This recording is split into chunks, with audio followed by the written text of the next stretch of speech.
Hello everyone, मैं भूपेंद्र। आज के इस वीडियो लेक्चर में हम पहुंच चुके हैं 2015 में जो 15 या 11 मार्क का जो प्रश्न है उनकी हम यहां पर चर्चा करने वाले हैं। पुराने पेपर के हिसाब से सिलेबस के अकॉर्डिंग लगभग 300 शब्दों में लिखना होता था, लेकिन नए सिलेबस की बात करें तो उसके हिसाब से आपको यहाँ पर 200 में लिखना है और 11 मार्क्स उसके लिए मिलेंगे। तो इस सीरीज में हम 2015 में यहाँ पर 4 प्रश्नों को मैं सोल्व करवाने वाला हूँ। इससे पहले 2014 हम पूरा कंप्लीट कर चुके, जिसमें 3 मार्कर, इसके अलावा 6 और 15 मार्कर कर चुके हैं। आप प्लेलिस्ट में जाकर वो सारे वीडियो जरूर देखें। आज का हमारा प्रश्न था कि मध्य प्रदेश के मालवा पठार का आर्थिक महत्व बताइए। प्रश्न काफी अच्छा है और प्रश्न ज्यादा टफ नहीं है, बात सिर्फ समझने की है। जब बात आ रही है मालवा पठार की तो स्वाभाविक सी बात है, आपको इसके बारे में जानकारी जरूर होगी कि मालवा पठार कौन सा है।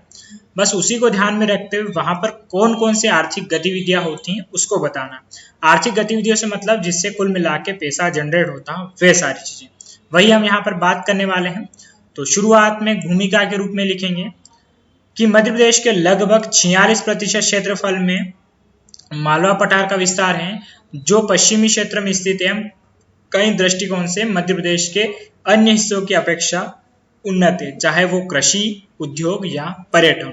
यानी कि हमें मध्य प्रदेश में कृषि, उद्योग और पर्यटन जो मालवा पठार में है उनके बारे में चर्चा करनी है। और स्वाभाविक सी बात है, कृषि से भी आर्थिक या अर्थव्यवस्था मजबूत होती है, उसके बाद उद्योग और पर्यटन भी है। बस इसी को लेकर हमें चर्चा करनी है। तो अब आपको यहाँ तक तो बात समझ में आ गई होगी कि कृषि, उद्योग और पर्यटन में जो भी यहाँ पर उत्पादन होते हैं उनकी चर्चा करनी है। एक बढ़िया सा मैप बनाएंगे और मैप में मालवा पठार को शो कर देंगे ताकि थोड़ी सी हमारी समस्या दूर हो जाए परीक्षक की नजरों से। अब हम आगे बढ़ते हैं और यहाँ पर नेक्स्ट हम देखेंगे कि इनके बारे में हम बता देते हैं कि इसमें मध्य प्रदेश रतलाम, उज्जैन, देवास, इंदौर, राजगढ़, आगरमालवा, शाजापुर, भोपाल और विदिशा, रायसेन, कुछ हिस्सा धार, झाबुआ, नीमच का भी शामिल। तो यहाँ पर इन क्षेत्रों को हम बता देते हैं ताकि हमारे लिए फायदेमंद रह जाए। आर्थिक महत्व तो 3 प्रकार से काफी आर्थिक महत्व है यहाँ पर। एक तो कृषि, दूसरा उद्योग और तीसरा पर्यटन। इन्हें को लेकर हम चर्चा करेंगे। सबसे पहले कृषि। तो कृषि के बारे में हम मालवा पठार में जो भी उत्पादन होता है उसको विस्तृत तरीके से हम बताएंगे, क्योंकि 300 शब्दों में बताना है तो हम बिल्कुल बता सकते हैं। तो शुरुआत करेंगे यहाँ पर कि मध्य प्रदेश एक कृषि प्रधान राज्य है, किंतु कृषिगत आय न्यूनतम है। इसका प्रमुख कारण संपूर्ण मध्य प्रदेश की भौगोलिक स्थिति कृषि के उपयुक्त नहीं है।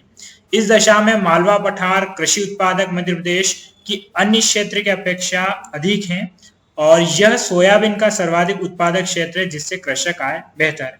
तो यहाँ पर कृषक आय किस कारण से बेहतर है सोयाबीन से, वो हमने बता दिया। इसके अलावा यहाँ की जलवायु उष्णकटिबंधीय शीत के मध्य है, जिससे गेहूं की बम्पर पैदावार होती है एवं काली मिट्टी में कपास की अच्छी उपज है।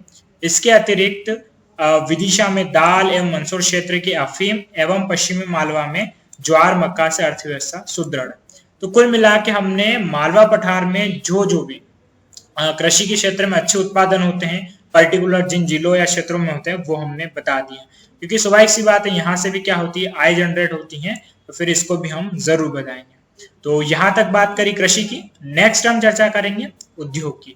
तो मालवा पश्चिमी क्षेत्र है और आपको पता भी होगा कि इस क्षेत्र में पश्चिमी क्षेत्र उद्योग की दृष्टि से काफी उन्नत है। तो यहाँ पर लिखेंगे हम कि पश्चिमी मध्य प्रदेश प्रारंभ उद्योग धनी प्रदेश रहा है प्रारंभ से, जहां इंदौर, देवास, धार, भोपाल, नीमच, मंदसौर, रतलाम जैसे विकसित जिले हैं। मध्य प्रदेश के औद्योगिकरण 35% मालवा पठार पर स्थित है, यानी कि अधिकांश जो औद्योगिकृत है वह मालवा के एरिया में आता है। इसका प्रमुख कारण भूमि का समतल एवं उद्योग हेतु उपयोगी दशाएं। इंदौर मध्य प्रदेश की आर्थिक राजधानी है, जो आईटी सेक्टर एवं सूती वस्त्र के लिए प्रसिद्ध है। वहीं भारी उपकरण कारखाने भोपाल में, सीमेंट फैक्ट्री नीमच, रासायनिक उद्योग रतलाम, पीथमपुर जिसे भारत का डेट्रॉइट कहते हैं, जैसे क्षेत्र मालवा पठार की आर्थिक रीढ़ हैं, जो अर्थव्यवस्था को मजबूत बनाते हैं।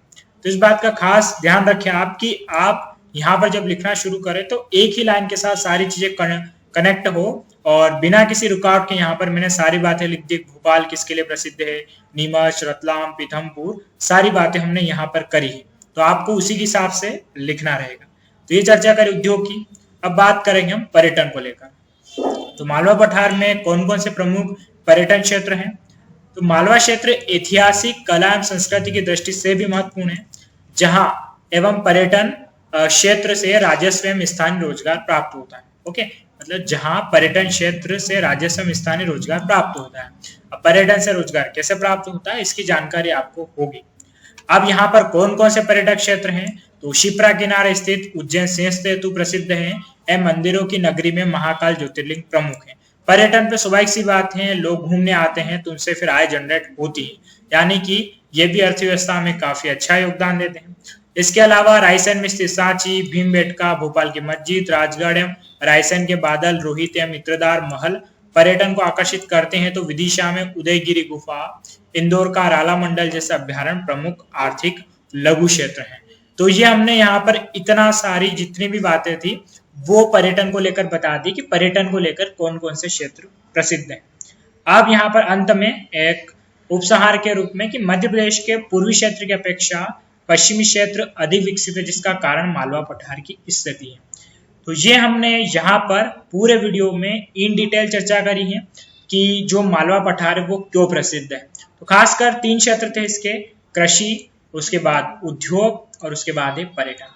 क्वेश्चन कठिन नहीं है, आपके पास अगर जानकारी हो और ये समझ जाए आपके प्रश्न क्या पूछना चाहता है तो फिर आसानी से आप उसका उत्तर कर पाएंगे। अब यहाँ पर रही बात इसको 200 में लिखने की, तो 200 में लिखना तो मैं इतना मान के चलता हूँ कि आप कम से कम अपने हिसाब से 100 शब्द तो कम कर ही लेंगे, क्योंकि 300 है तो 300 में 100 आप अपने अनुसार कहाँ से जरूर हटाइएगा और लिखकर कोशिश जरूर करें कि आप उसे 200 में कैसे लिख पाएंगे।